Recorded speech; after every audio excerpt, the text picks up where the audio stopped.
It was only a matter of hours after the first plane hit the World Trade Center on 9/11 that we were told who to blame.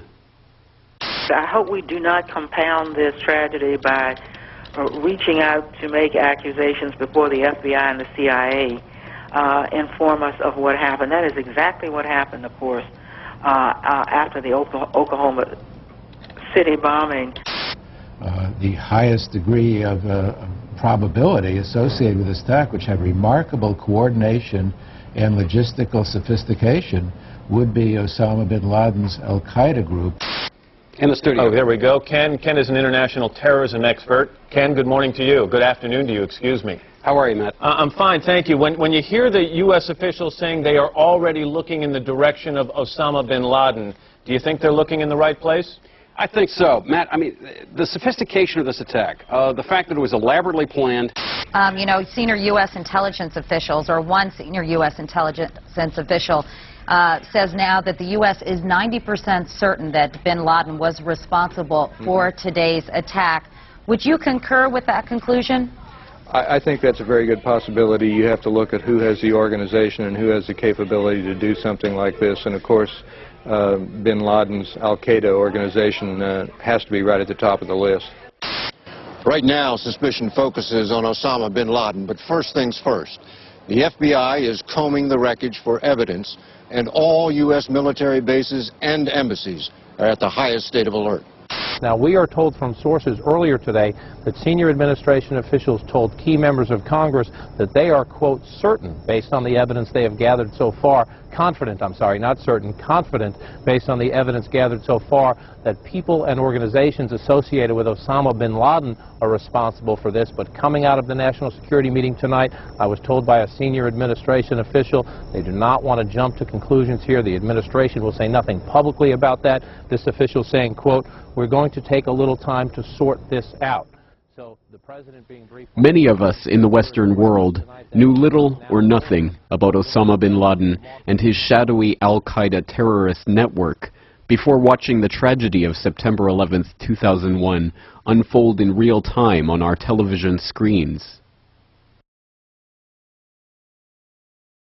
Some had heard bin Laden's name before in connection with the financing of high-profile terrorist incidents, like the 1998 U.S. Embassy bombings in Africa, or the bombing of the USS Cole in 2000. But a more detailed understanding of this man, his background, and the network of Islamist jihadists we are told he is directing, remains largely the purview of South Asian scholars, counterterrorism experts, and government officials. Understandably, in the days and weeks following those horrific events, a traumatized public turned to these experts to make sense of what they had just witnessed.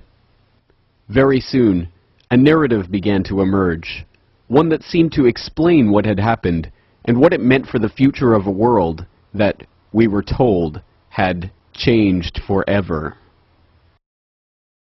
Tell us a bit about Osama bin Laden, what sort of resources in manpower and money he's got and what he's trying to achieve. What is Osama bin Laden? Is he a politician? Is he a warrior? Is he a preacher? A little of all? A little of all, I think, sir. He's a millionaire Saudi businessman believed to be living in exile in Afghanistan. He controls and finances al-Qaeda, an umbrella network of Islamic militants. He is a very soft-spoken man, a man of eloquence. And he's vowed to destroy the United States. His network supports terrorists in Afghanistan, Bosnia, Chechnya, Somalia, Yemen, and Kosovo. Well, when I was in Afghanistan just a couple of days ago, I heard that he had about 2,000 volunteers working in his camps. Al-Qaeda, that's receiving so much discussion and publicity, may have activities in 50 to 60 countries, including the United States. Bernard Lewis has called him almost a poetic speaker of Arabic. U.S. officials link bin Laden to numerous terrorist attacks, including the U.S. Embassy bombings in East Africa 3 years ago. Last year's bombing of the USS Cole in Yemen. One of the Millennium bombing plots. The last attack on the World Trade Center 8 years ago. not a flamboyant individual, an individual who defers to his elders and to religious scholars. Osama bin Laden is a name that we have been hearing all day long as an individual who may, and we emphasize may, be responsible for these terrorist acts. They now believe that bin Laden was responsible. He's probably far away in the mountains now. He's got his own communication system, which the Americans can't apparently chip into in any sense. There was constant discussion about him hiding out in caves, and I think many times the American people have a perception that it's a little hole dug out of the side of a mountain. Oh, no. This is it. This is a fortress. The tall, thin bin Laden's goal, in his own words, is to unite all Muslims and establish a government which follows Islamic law. A complex, multi-tiered, bedrooms and offices on the top, as you can see. Secret exits on the side and on the bottom. He's a very, very significant figure in Islamic politics, certainly, and in world politics. It's a very sophisticated operation. Oh, you bet. This is serious business. And there's not one of those. There are many of those. He's clearly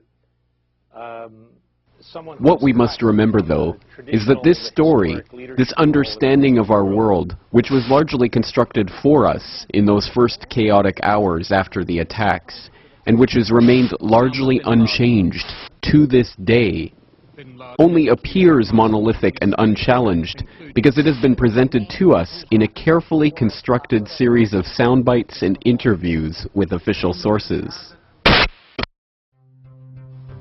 The events of 9/11, like all major events in our 24/7 network news world, have become a mediated experience.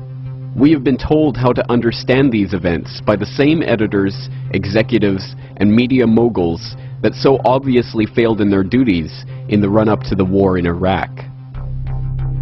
The truth is that the story of al-Qaeda is much more complex than we have been led to believe.